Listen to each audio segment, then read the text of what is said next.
Sir किस type का खुलासा है? ये देखिए, थाना बड्डूपुर क्षेत्र में रीवा सीवा के पास एक जय मां ट्रेडर्स के नाम से एक सीमेंट की दुकान है।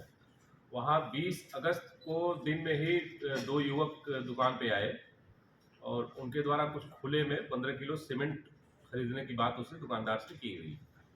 जिसके बाद वो दुकानदार उनको सीमेंट देने के लिए नीचे गोदाम की तरफ चला गया और दो लोग जो आए थे उनमें से एक वहीं शोरूम के पास ही रह गया। इसी बीच मौके का फ़ायदा उठा करके और दुकानदार को सीमेंट निकालने के बहाने उलझा करके दूसरे के द्वारा शोरूम का जो कैश काउंटर था वहाँ से कुछ कैश उठा लिया गया और इसके बाद दोनों वहाँ से दुकान से फिर चले गए।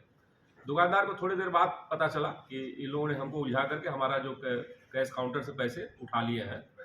उसके द्वारा तत्काल पुलिस को सूचना दी गई और तत्काल स्थानीय बड्डूपुर थाने में सुसंगत धाराओं में इस पर प्रथम सूचना रिपोर्ट पंजीकृत करके विवेचना प्रारंभ की गई। दुकान पे कुछ सीसीटीवी कैमरे भी लगे हुए थे, उसमें भी इनकी गतिविधियां कैमरे में कैद हुई और जो प्रारंभिक लीड मिली उसके आधार पर उसको हम लोगों ने डेवलप किया।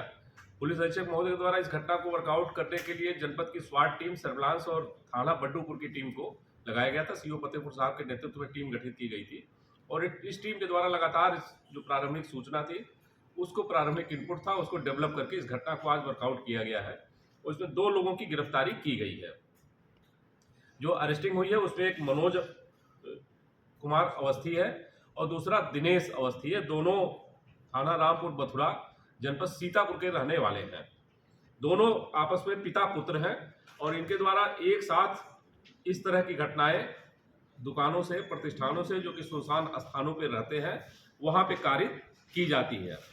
इनमें जो मनोज अवस्थी है जो कि पुत्र है इनका दिनेश अवस्थी का, इसके विरुद्ध 3-4 जनपदों में बहराइच, जनपद बाराबंकी और जनपद सीतापुर, यहाँ पे लगभग 1 दर्जन इसी प्रकार के अभियोग पूर्व से पंजीकृत है। और दूसरा जो इसका पिता है दिनेश अवस्थी, उसके विरुद्ध भी अभियोग पूर्व से ही पंजीकृत है। इनके द्वारा जो सुनसान में सड़क पर जहाँ पे अन्य दुकानें नहीं रहती थी, सुनसान में खाद की दुकान, सीमेंट बालू की दुकान या अन्य जो प्रतिष्ठान होते थे जिनका शोरूम, कैश काउंटर अलग रहता था और गोदाम उनका थोड़ा सा बगल में कहीं नीचे या कहीं बगल में रहता था, ऐसी दुकानों को टारगेट किया जाता था। रेकी करके फिर इस तरह की दुकानों पर जा करके घटनाएं कारित की जाती थी। इनसे हमारी टीम लगातार पूछताछ कर रही है। इनसे जो घटना में रुपए गए थे 26,070 रुपए नगद, अवैध नारकोटिक्स और एक मोटरसाइकिल जो कि घटना में प्रयुक्त हुई है वो बरामद की गई है। हमारी टीम इनसे लगातार पूछताछ कर रही है। अन्य जनपदों से, थानों से भी इनकी जो मॉडस ऑपरेंडी है उसको देखते हुए इनके आपराधिक इतिहास के बारे में और ज़्यादा जानकारी की जा रही है। आगे जो तथ्य निकल करके आएंगे उसके आधार पर अग्रिम विधिक कार्रवाई की जाएगी।